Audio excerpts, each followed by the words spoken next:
Welcome to the Dachop team. I'm your host, Seth the Dart Child. I'm your host, twinsinc.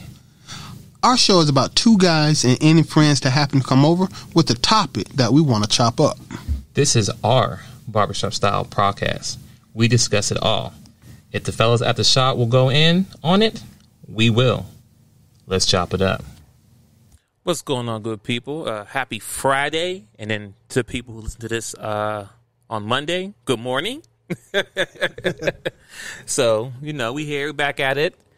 How you feeling, Seth? I'm actually feeling pretty good. Feeling good? How's your week, man?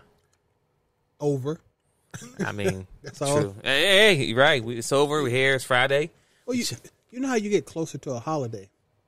Even if you're not taking time off, Right. you really don't want to be at work because you have stuff to do. Okay. So, yeah. And I don't even know when I'm going to sleep until Sunday, maybe. You said not till Sunday? Yeah. Okay. All right. So Times. what we talking about today, man? I see you had a topic that you brought today, and it's something that's been on your heart. What's going on? Talk to me. Well, okay. Full disclosure, anyone listening, this is pretty much just a monologue tonight. So conversations lately, of course, everyone's seen the Kevin Samuels videos, and of course, there's other people out there in the manosphere talking about relationships and stuff like that. But I've had some personal conversations with individuals in my life, and I had a conversation, and I started breaking down the math on what's really going on. Okay. In the black community. I don't want to say just black community, but it really affects us harder than it does a lot of other communities. So the question I came up with over the last couple of days was, who actually benefits from men and women not being together? And specifically, black men and women not being together. Well, that's a good question. Okay. I mean, because as you see how the system and everything is set up is designed for the man not being in the house. It is designed that way. It's definitely designed that way, and there's a lot of benefits towards a woman who doesn't have the man in the house. And that's the question. What benefit does she get? And I mean, honestly, I've had this conversation with the woman. What are you really getting out of this? Well, I mean, it's not really a benefit, but I think overall they had this in the works a long time ago to break up the black community and starting with the black family. Yeah. So this is something that they've been putting to work, and they sit somewhere in their office somewhere in a dark room in the distance, like, man, how can we break up the black family? You know what? Take the man out the house, and who's easy to manipulate? The man or the woman? Exactly. The woman. And that's how and so, once again, I just want to start, like, the first portion of it is, why are black men and women not together? Why? Okay? So we're going to look at that. This is all my opinion. There are some stats and figures. You can always go look it up. I don't have any links I could provide, nor would I, because y'all are adults. You can look it up yourself. And information is much better when you come by it from your own research. But, okay, so 1965, you have pretty much the welfare plan in America. 1965. So in 1965, you have the welfare plan rolled out to America after during the civil rights movement and following, right? So in 1965, you have the welfare plan. And when that rolled out, there were a lot of changes made. While feminism started in the 1800s, it was really and truthfully marketed to the black community. Okay, so black women started this, and I'm putting it on black women. This is not an attack. This particular session. This is simply facts. So awareness. We'll call it awareness. There you go. So, welfare and public housing and assistance, all of that was rolled out, and with it came feminism. And they were like, yo, we'll give you, Scheherazade Ali said this, we'll give you a house We'll give you money. We'll give you food. But you can't have a man. For some reason or another, black women said, okay, fair trade. And they took the deal. So you have the breakdown of the black community. And once again, they didn't make the white women make the same decision, because farm subsidies is the exact same thing as welfare.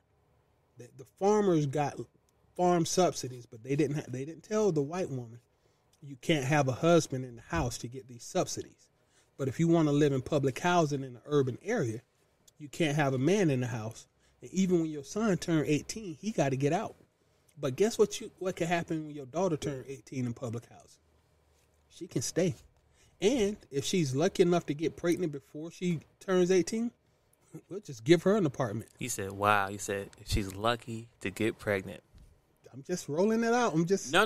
This isn't an attack. No. It's not. No, I'm not saying it to be like being attacked. But you know, when you have these projects, you put people in a certain area together, what options do they have besides drugs, sex, and low education? So they're betting on young women getting pregnant to keep the cycle going. Exactly. And unfortunately, we do it. We've done it. Honestly, here's how it works, right? So you're 18 or teenager or whatever, and you have a child.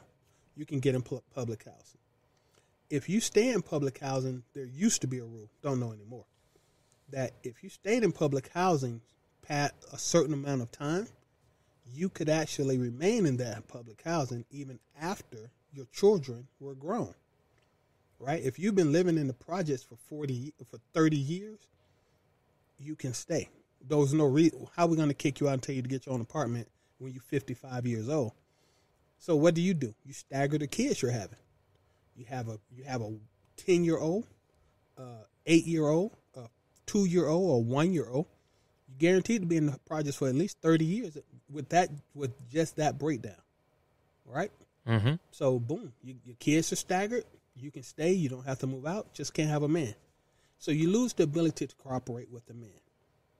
Why? Because you don't need him. Outside of sex, he can't take care of any of your physical needs. So that's when it starts breaking down. Okay. The problem is with people specifically. I'm trying to find the best way to say it, but the projects is exactly what it sounds like. It's a science project. Facts. The science project is, how do you put people in a situation? You take away resources, a future, hope, make it depressing, and then see what people do in a totally depressed, tense situation over a long period of time. The problem with the projects is just like every other science project that gets out of control. Once it gets out of control, it extends well beyond the projected scope of the project, meaning the problems of the project eventually invade the middle class. It just, it invades the wider community. So, all of this, and I'm still on black people, I want you to understand this. Who is benefiting from black people not being together? Well, it's not other black people. It's not Hispanics. It's not Asians.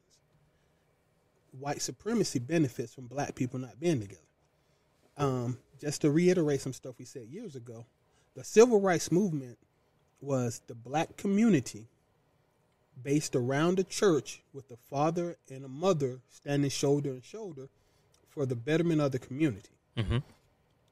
The white supremacy, the U.S. government, pretty much rolled out the rules to get rid of the black father from the house. At that point, you're destroyed. They started subsidizing churches. So now the church is in the center of the black community anymore. So now you just have a group of people who happen to share skin tone and loosely a culture that, what is African American culture? Let's be 100. What is that? Well, first off, we wouldn't know about it because they don't teach it here in America. So unless you do your YouTube and, you know what I'm saying? That's the only way you're going to know what African and that's it. Heritage or how we are.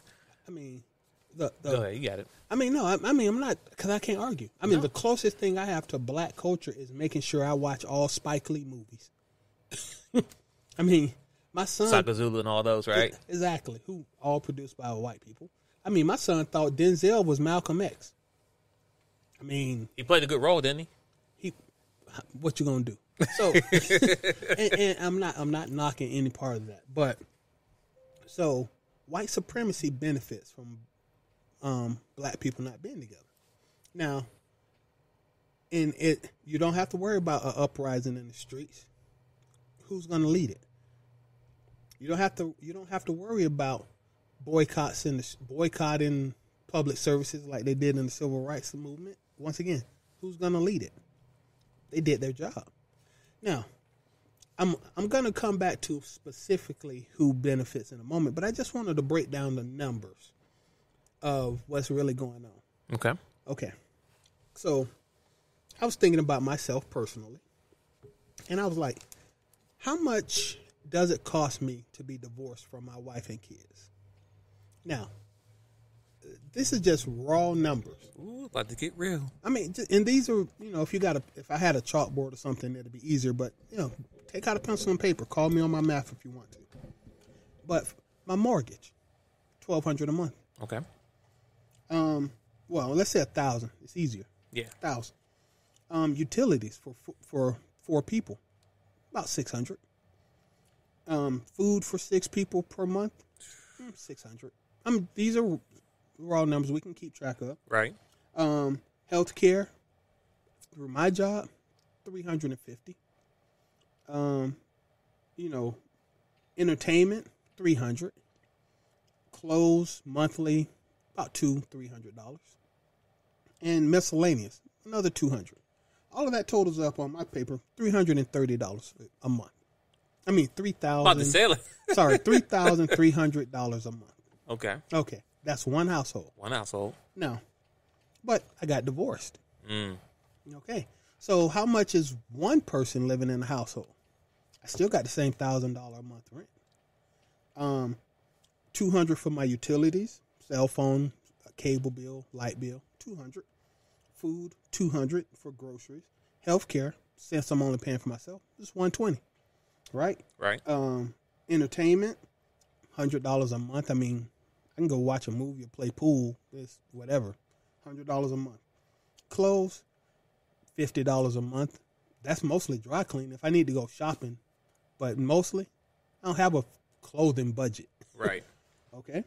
And miscellaneous. Now I'm gonna slap my child support in miscellaneous. Okay. I'm gonna make that $1,200 a month because it's not free. So now, even though my wife and 2 kids have moved out, I live by myself. Guess how much my monthly expenses still are? The same, but more. No? $3,000 a month. So it stayed the same, pretty much. Pretty much, right? Now she has to move out and get her own place. Right. So how much is her rent, a mortgage? Probably cheaper. Same $1,000 a month. Oh, okay. How much is her utilities? Her and 2 kids, $500 a month. How much is her food, grocery? $450. You got to feed 3 people. $450. How much is her health care? Well, even at your job, it's either you and one other, or you and one plus. So hers still $350, right? Her entertainment, she can't take them out as much as she used to because, of course, it takes 2 people to keep track of kids sometimes. Okay. But you still spend at least $200 a month on entertainment. Clothes, yeah, you're a woman. Sorry.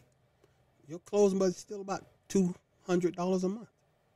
And miscellaneous, let's give you $300 a month, right? Mm-hmm. So your household bills every month, $3,000. Plus the $1,200 on top? No, that's her bill. That's all. Her bills. I mean, that's how much it costs her to live. It costs me $3,000 a month. By yourself. It costs her pretty much $3,300 a month. Okay. So yeah, because we're not together. Right. So now y'all spending more money because y'all separated. That's the trick. So whereas now, if y'all was together, when we together, trying to be a happy family, $3,300 a month. When we separated and not together, $6,300 a month. Now that's money out of our pocket. That's a difference of $3,000 a month in bills. Now this is for me as I'm well above middle class income, so I don't know how poor people do it. Those are my numbers, but it costs me $3,000 a month out of my pocket just to maintain my standard of living. Right, yourself. My ex-wife has created her own life, and it's costing her $3,000 a month to maintain her standard of living. It doesn't matter if I'm giving her child support or not. That money's out of my pocket. Doesn't exist for me. When she writes out her checks, this is what she pays. So instead of $3,300 to be a happy, cohesive family, it's $6,300 to maintain 2 households. Nugget. Okay? Go ahead. Keep talking to him. And then you start wondering, what could you do with an additional $3,000 a month income coming into your house? I don't know. Pay for your kids' college. I don't know. Make sure they get a car when they turn 16 so they can have, and they can definitely have nice things, right? Right. I mean, we didn't even talk about Christmas. They get 2 Christmases because, of course, you got to do something for Christmas. Right? Right. And your ex-wife got to do something because you got to prove you love them even though you're not there. Right. But seriously, I was thinking being divorced out of the black community for myself at this point, being divorced from my ex-wife cost me personally $36,000. What's 12 times 3? $36,000 a year between both of us is being pushed out into the economy. Who benefits from black people not being together? The economy. Yeah, literally, do the math for yourself, but $3,000 a month, more per month, is being pushed out to the economy that has no actual benefit for you or your children. And that's just my life. That's okay? real right there when you break it down that way. Yeah, it all, she cheated and she can't be trusted and the goddamn cell phone and all of that. Stop. Just pull out a pencil and paper and do the math. It gets real simple. So, once again, how much is it going to cost you to put your kids through college? Because guess what they don't have? A college fund. Who's saving for college if it costing us $6,300 a month to survive? Ain't nobody saving for college. And this is after taxes. It ain't got nothing to do with gross. That's a whole nother topic. Go exactly. ahead. 36 between me and my ex-wife, just me and her, real specific, real general numbers. It's costing us literally $36,000 that we are setting on fire and burning because we can't find a way to be together. You don't want to submit. You strong and independent. You can do your own thing. You want to have your own freedom, your own control. Okay. But if we found a way to work together, what else could we achieve? So much more. You could open a business with $36,000 a year that's being spent. Think about your investments. This is, once again, this is my numbers.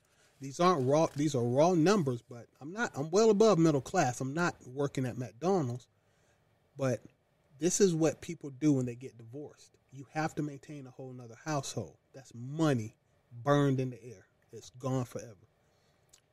What ideas are being put into your head to make you think that's a good idea? Right? And so, down to who actually benefits. The government. They're getting your tax revenue. They're getting all the money. That $36,000 comes with taxes.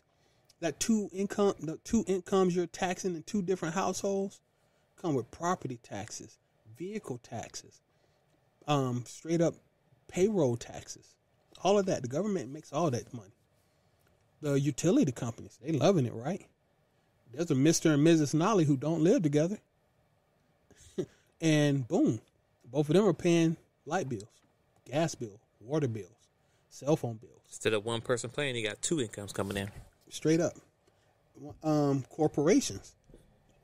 The insurance companies are getting 2 premiums. Instead of me paying as the father or something like that to say, hey, I'll cover my entire family under one policy. Nope. They got two policies that do the exact same thing. Okay, so people, once again, all of this is about white supremacy. Also, they're benefiting. My kids aren't being educated the way they should. They're not being raised in a 2-parent household. Facts. You know? Facts. Nah, that's facts right there.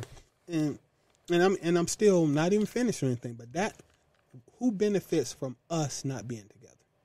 Do the math. I don't care how you feel about a dude who you just can't seem to stand, but you can't justify why you can't stand it. Why did you make a baby with somebody you didn't want to be with?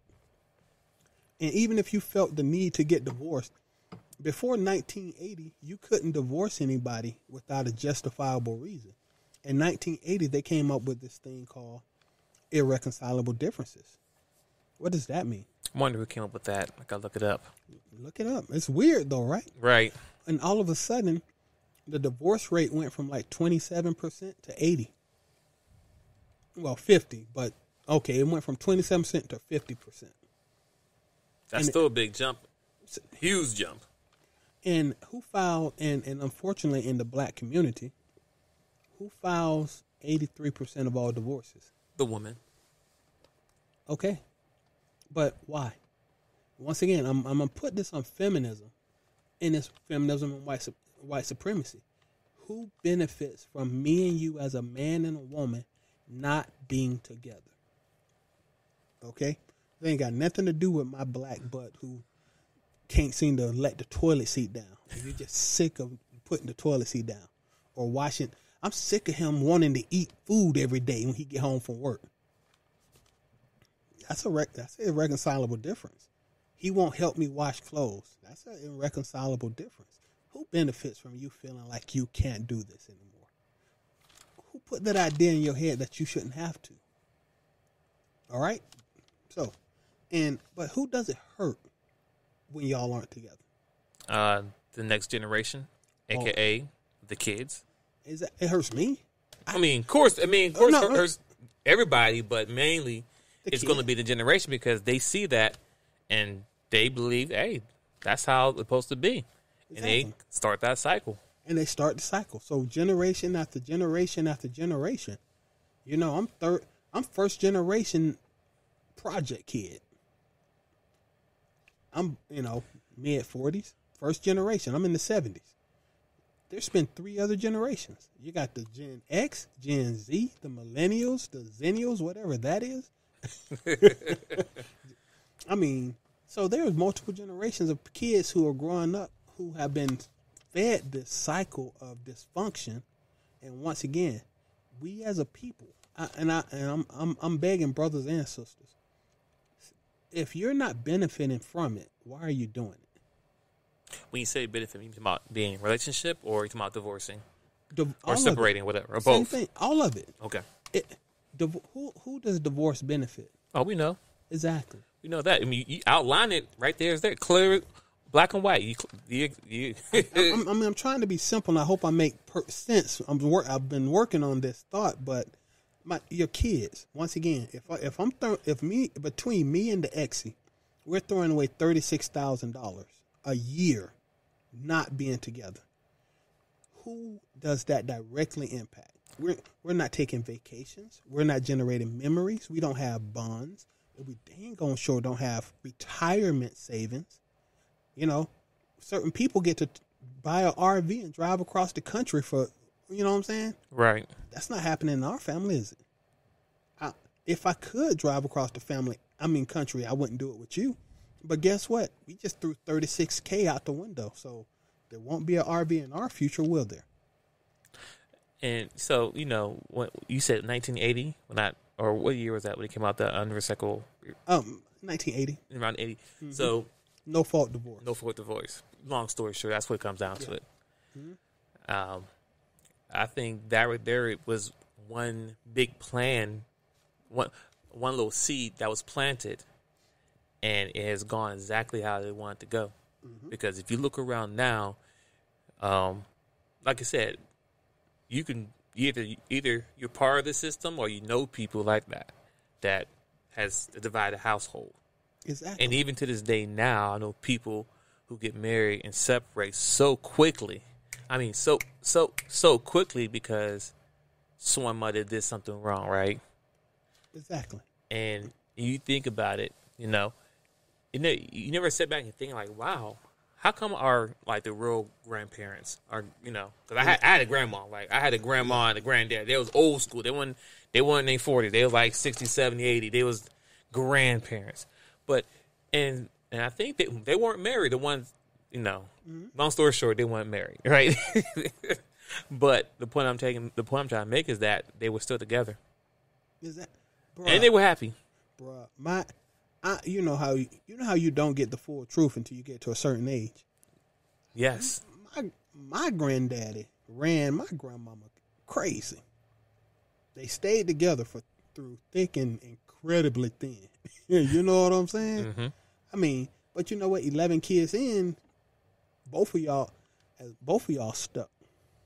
You can't just walk away from family, and that's the problem because most men actually do take care of their kids. Black men are. You can look this up. I think it's blackfamilystatistics.com. Black men are actually, as a statistical group, the best set of fathers you could get. Black men are great fathers, and it's mostly because we were raised by single parent households. Women taught men to nurture at a rate normally isn't instilled in men. White families don't teach the boys to be as nurturing. Asians don't do this. Hispanics don't do this. But black men being raised by black women, we are taught to be very nurturing. The benefit of that is most of us as fathers are much better fathers than our fathers would have been. Facts. Doesn't change the fact that we aren't the men that we want to be because women quick to call us soft and emotional. Double facts. It's a double-edged sword. We not as masculinely manly. So to compensate for that, we become thugs. But even thugs still, you can say what you want. Black men aren't leaving their family. The women are leaving us. And when they leave us, once again, I've already spoken about that. I'm throwing $36K. This is me myself. These are not exact numbers, but the point being is that money's gone into the universe. It creates a frustration in me. That frustration in me is going to bleed through my interactions with my exes. Right? I don't care. I don't care if you live somewhere else. The fact that I have to write you a check every month bugs me because I don't get any benefit for that money going out, nor can I invest it for my future or my children's future. And I can't get you to justify what you did with it. So now I'm frustrated. Well, that's because the legal system don't give them that accountability of once they... Keep going. That hit nerve. I'm sorry. It's just the fact that once again, the system doesn't give or tell the woman how to be accountable when it comes to getting the child support. Because at the end of the day, the child support is what it is. Child support. At the end of the day, so for example, you say you're giving $1,200. At the end of the day, if anything, that's not an exact number, but go ahead. Right. If anything, let's say pocket counting. Right. But let's say it's 12. I was number 12. Mm-hmm. If anything, $200 is what she should be spending to go towards something in the house, the bills, right? Okay. The other money, if they have 2 kids, should be $5 a piece, go both of them. And you think about it, the first month, okay, get clothes. Boom, boom, boom, boom, boom, boom. Right? $5, clothes, boom. Second month, savings. You would expect something. Next month, okay, then they close again. No. Let's be honest. Kids do not need clothes every month. Kids do not need clothes every week. I have 2 kids of my own. Now, they're growing, but still, they don't need clothes every week. So the point I'm trying to make is that that's $1,200 or $1,000 they split a piece. By the time the kid hits 18 years old, they should have a trust account. They should have a savings account. When they go to college, they should have money set up. But go ahead. Well, And I agree might be with you. jumping the gun. 'Cause I see you got stuff lined up over there. No, because I agree with you, but there's a problem with what you're saying, and the problem is really simple. The first, I just want to address the fact that kids do go through growth spurts, and from 1 month to the next, I think my son actually grew this summer, maybe an inch and a half. This summer, I only had him for 2 months. He got taller. That's getting on my nerves. But no, because as I just broke down the numbers, without going into what her salary may or may not be, the money I gave her, her bills match mine. If I make more than her, and that's what happens when you pay child support, you normally make more than her. That money went into living expenses. Once again, instead of paying $3,300 a month in total bills, both of us maintaining 2 separate households are kicking out $6,300 worth of bills. Right. It's the utilities are there. The light bill is there. The phone bill is there. The food bill is there. The mortgage is there. The insurance is there. So I'm not saying that it's being wasted. I'm saying it's a waste for us to have irreconcilable differences. No, I get that part. What I'm saying is that my whole thing. See, Okay. the biggest problem issue I have with when child support is this: regardless if you had kids or not, right? Mm-hmm. Regardless if we dated or not dated, separated, married, whatever. At the end of the day, most people, you're gonna have your own house. You're gonna have your own bills. You're gonna have water, gas, electric, all that. Mm-hmm. Regardless if you have kids or not. Regardless, you're still gonna pay those bills regardless. So what I'm saying is that when it comes to the divorce part and they want to give, she get this amount of money each month, why? You still missed the point. I know. In the divorce, what they say, you have to maintain them in the lifestyle that they become accustomed. Okay? That personally for me, this is not where I wanted to go with that, but that is the trap that's being set. Let's say I make 75, you make 25, or she makes 25. Okay. That's 100, right? And we have $100,000 lifestyle because you make 25% of the income, I make 75%. If me and you separate, now I can only have a 50% lifestyle because I have to balance out your lack of that 100K so that the kids can be maintained in the lifestyle they're accustomed to. That's a damn trap. I call that bullshit right there. I call BS. Okay, let's make sure. All right, I understand it, but it's bullshit. But that's the trap that they put people in. That's why child support is so painful to people. It's because when they were living with me, I wasn't paying this amount of money to maintain them happily. But now that they live over there, I have to bring their lifestyle up so that it's generally equal to what I could offer them. That seems unfair to the person who's paying child support.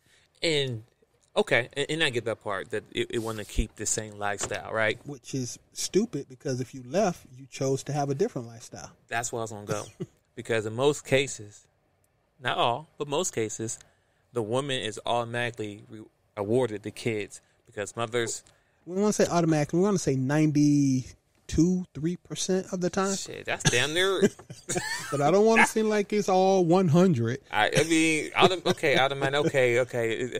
Most of the time, more than likely, they are awarded the kids, right? Yes. Because, regardless of who makes more money, because honestly, if I make more money, then why don't I have full custody of the kids? Or, I mean, it could be partnership. I'm cool with that. You know what I'm saying? But why doesn't the man, because the man is supposed to be the provider, right? Well, so hold on, I'm saying. Well, don't say man. Say the person who makes the most income, because women do make good money. Why doesn't the person most capable of financially supporting the kids automatically get custody of the kids? You said the person makes right. No, exactly what you said. I don't want to put the pronoun. It's simply okay. That's fair. That's fair. Man or woman, whoever makes the most money, they're not awarded the kids. The other person does. How does that make sense? If I'm the person who's a breadwinner, then I need to take the full responsibility of raising our kids. Exactly. And especially if you're the one who decide I don't want to be here no more, or I don't want to be here no more, right? So if you decide to leave, why should my children be penalized? Right. And I don't want to hear, oh, you the man, you need to fight, or you the woman, you need to fight. No. Fighting it's is stupid at this point. right, I don't. There should be no fight to something that we made together, because at the end of the day, we made this child together. You didn't make the child by yourself. I didn't make it myself. We made it together. So that's 50-50, right? And I would challenge anybody this. If you were not going to get, I've heard it the term described as cash and prizes. If you weren't going to get child support when you left, how many people would actually leave? Well, you know what? Wasn't that so back in the early, so before 1980, right? Mm-hmm. If I'm correct, let me know. If a woman decides she want to up and leave, right, and take her kids back before 1980, right? Well, this would have been early in the way before that, right? Before women want, you know what? Because I know women did that. They take the kids, pack them up, and they just leave. Dad come home, everybody gone. Mm-hmm. So when that happened, if the father called the police and my kids are missing, wife gone, XYZ, they find the wife and the kids. They're like, hey, we're gonna take the kids. You can stay if you want to, but the kids go back to the father, because the father or mother, whoever was the breadwinner, is reward the kids. That's how it went back in the day. Mm-hmm. So if you want to leave, okay, cool, fine, bye. Just leave my kids. Just leave the kids. But now it's like, if I'm the little person if I'm the person in a relationship that makes the least amount of money, I get the kids. How does that make any sense, though?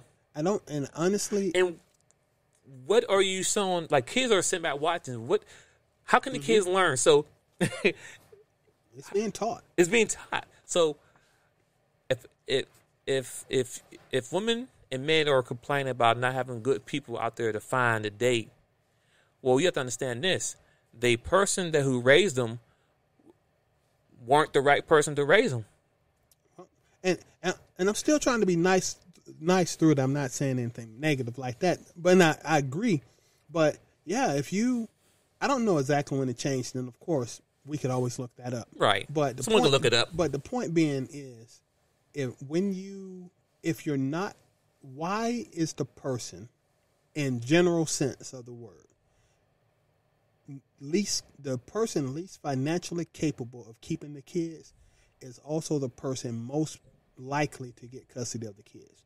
That decision, in addition to a whole bunch of other decisions, has contributed to the breakdown of the family. And this has happened in white communities too. No, there's no stones being thrown, but the black community has been devastated with this particular situation. You don't have to have a reason to get a divorce. You can just be like, hey, I'm tired of being with this person. Yeah, I just had this conversation with my wife. I said, because I have to be real. I don't do no faking for the results and things I want in my household. I say what it is. I don't bite my tongue. Mm-hmm. You know what I'm saying? So you shouldn't. Why? Right. I know. Why I know. you I know. have to bite your tongue. I shouldn't, but I don't. House? But I don't. But people think I'm crazy. But that's fine. That means you come to my house, you don't mess with me. I got my peace, because I'm going to tell you exactly what it is. I don't bite my tongue. But I had a conversation with my wife. I said, you know what? This is why I'll tell my son not to get married. Like, why not? I said, because any given moment, you can wake up today, tomorrow, next year, next month, whenever you want. When it's convenient for you. Honestly. When you wake one day and like, you know what? I don't want to be here no more. Nope. And you take the kids and just leave. Not saying that you're going to, but the fact is you got that big joker in your hand that you're sitting on, and any minute you can be like, game. And she doesn't even have to leave. No. She could just have you escorted off your premises. Facts. She don't have to leave. Listen to that. Because, I'm not happy anymore. There's a lot of married men who's not happy. But guess what? We stay there, and we work through it and keep it moving. Mm-hmm. But once again, and I told what it is. She, I don't know how she took it, but I'm like, honestly, I have more to lose, or a man has more to lose than a woman does, because at any given moment, you can get up and leave, kick me out the house. Everything I worked hard my whole life as a man, because as a man, you're taught to be a provider, a leader, head of the house, all this stuff. So I worked hard for this whole empire, so you and the kid and the family can be well taken care of. But any given moment, because the system gave you that power, you can just up and leave whenever you want. Or if I slip up and let's say I cheated or something, I'm done. I'm like, because things happen, right? Mm-hmm. But the point I'm trying to make is that any given moment, man or woman, whoever is the breadwinner, And when somebody feel like they done with it, especially a woman, she's done, she's tired, or she meets somebody new, your whole world come crashing down. Yes. Just like that. Yes. Now, I'm working very hard this particular session to not use pronouns once again. So I would say that that's true for anybody who makes the most money, though. So it doesn't have to be you as a man. Now, that doesn't really mean much, because as a man, women have I don't really want to go there, but this needs to be said. Women's dating and mating strategy, pulling me into the dark side. I'm sorry. Women's dating and mating strategy is different from a man's. A man will date somebody who makes less than them. Most women have a direct aversion to dating somebody who is financially beneath them. Okay, so men date women who have less than them, which puts us more likely in a position to be taken advantage of, per se, in the legal system. Now, when you say that statement, men date women who make less than them, we don't do that because we want somebody to control. Maybe we should end this one, because I I know know you you're going. you I don't don't go want with it. I'm trying to be polite here. I know. Yeah. Go ahead, man. I'm just saying. I'm going to be clear. I'm going to be clear on that. Yeah, that's fine. So okay. I'm sorry. I'm not trying to go down deep road, but I have to say it. You know, the last time he said where men date women usually who get women make less money. We don't go out there and actually look for women who make less money than us. We don't do that. We meet a lady or somebody, it's purely love. You know what I'm saying? It's lust. Well, lust, love, but in the day, I never when I dated any woman I date with, I never like, how much money do you make? That was never a conversation or anything that I ever thought about bringing into the relationship. You understand what I'm saying? Exactly. And well, dark. I mean, this isn't that conversation, but yeah. See, that's the difference between male and female dating strategy. Right. Men, it's some primal aspects of men dating. Right. Women are calculating. I've said this before. Women are calculating because women are, when it comes to a dating strategy, I don't care how much money a woman makes or how refined she is or anything. Uh-huh. When a woman goes into a dating strategy, she's in primal survival mode. Can he protect me? Can he provide for me? Can he take care of his offspring?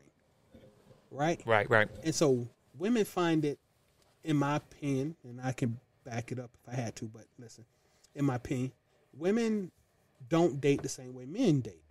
So men want women that could provide him some comfort, some peace of mind, and some love. Women want men that can provide financial and material safety and security and satisfaction. So that's the whole part which I was trying to avoid on this particular session. So anyway, yeah, just to finish off this particular session before we go all the way down the slide to the dark side, ladies and gentlemen, this is really, I promise you, there are no hammers being thrown. No, not really. No. I've come to a new realization that I need black people to start getting back together. It doesn't matter if he doesn't have a nice car. It doesn't matter if he doesn't make six figures. It doesn't matter if she nags you or something like that, or you don't like the way she talked to you. Honestly, start looking at the bigger picture. What's more important for us? Who benefits from us not being able to get along? It's really the numbers tell the truth. That's facts. Who benefits? It's not us. And we got to stop feeding into whatever narrative someone else is benefiting from. So that's it. We are going to do another we're going to record another session, and we can go all the way down the slide to the dark side. Listen, I wanted to keep this on topic. Okay, I appreciate that. My bad, y'all. I promise you I wasn't trying to go down the dark road. I just want to, just keep it a buck, keep it 100%, let you know how it go. But please comment, like, share. Our social medias are below. If you listen on podcast, go to YouTube, go and subscribe to twinsinc because we're doing this live. So if you want to chat to us live, we're here. So outside of that, I'm good. I think I've said everything I needed to tonight. All right, we out, people. Later. Peace. Peace.